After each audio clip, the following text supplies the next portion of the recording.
Hi, my name is Michelle Doherty, and today I'll be talking about continuity planning and management for nursing informatics for Colorado Christian University.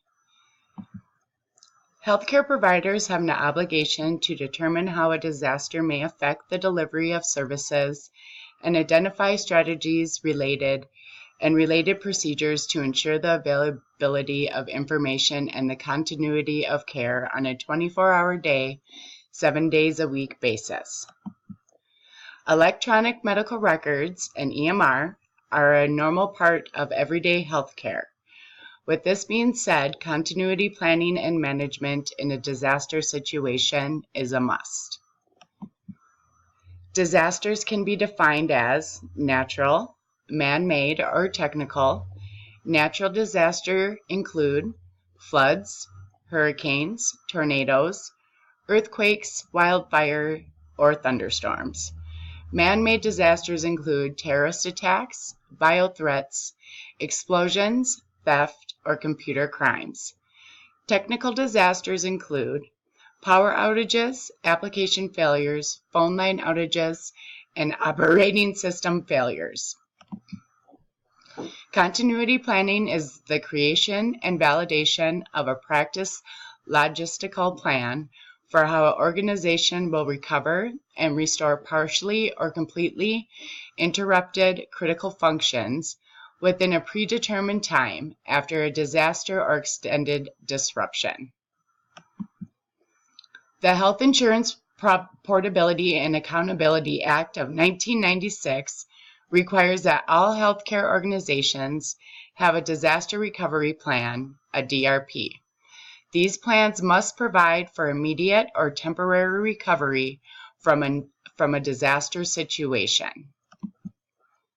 If systems do not return to normal in a short period of time, an emergency mode operating plan, an EMOP, is put into action. This plan takes over where the disaster recovery plan, DRP, leaves off. These plans must provide operational continuity within a certain time frame in a catastrophic event. The Joint Commission on Accreditation of Healthcare Organizations, the JCAHO, requires accredited facilities to develop an emergency preparedness plan.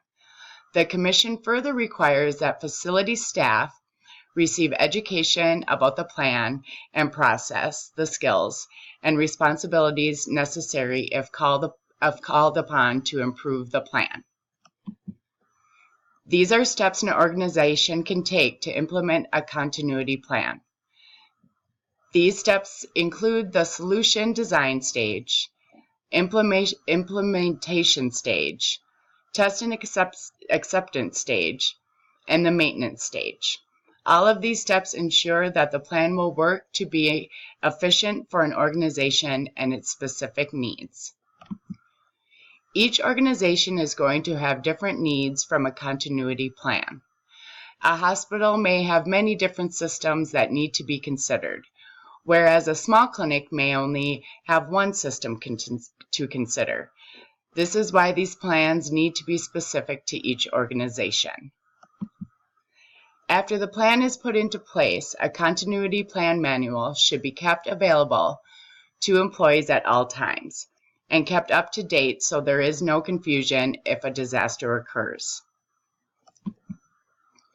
Recovery costs need to be considered very closely. A lot of the time, this aspect is overlooked in continuity planning. An estimated 40 to 90% of organizations suffering a significant system failure with data loss go out of business within 5 years. Staff training is an important part to this process. Staff changes and systems change year to year.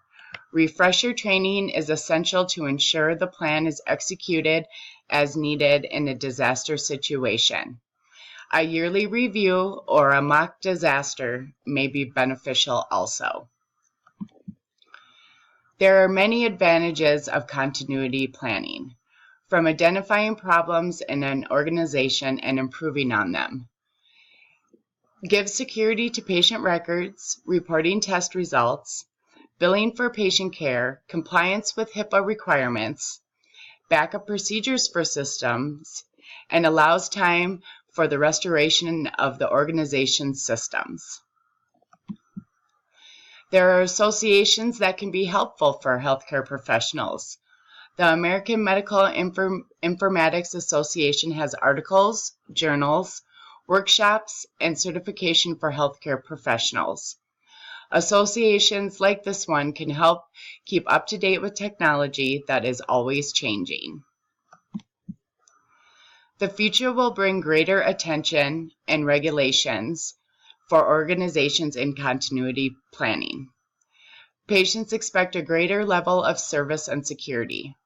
Hopefully, a national network will be created to benefit all healthcare organizations and improve downtimes in a disaster situation.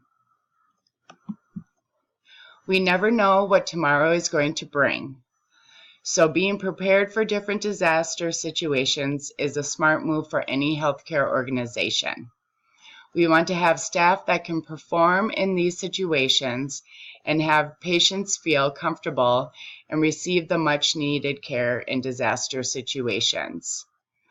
And with disaster situations that have occurred, a lot more of continuity planning has been looked at and will bring improved recovery time and quality care in disaster situations.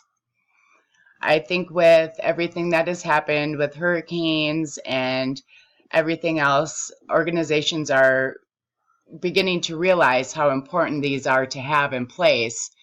So when disasters do happen, we as nurses or other healthcare professionals will know exactly what their role is and what they need to do, especially with everything being computer-based these days.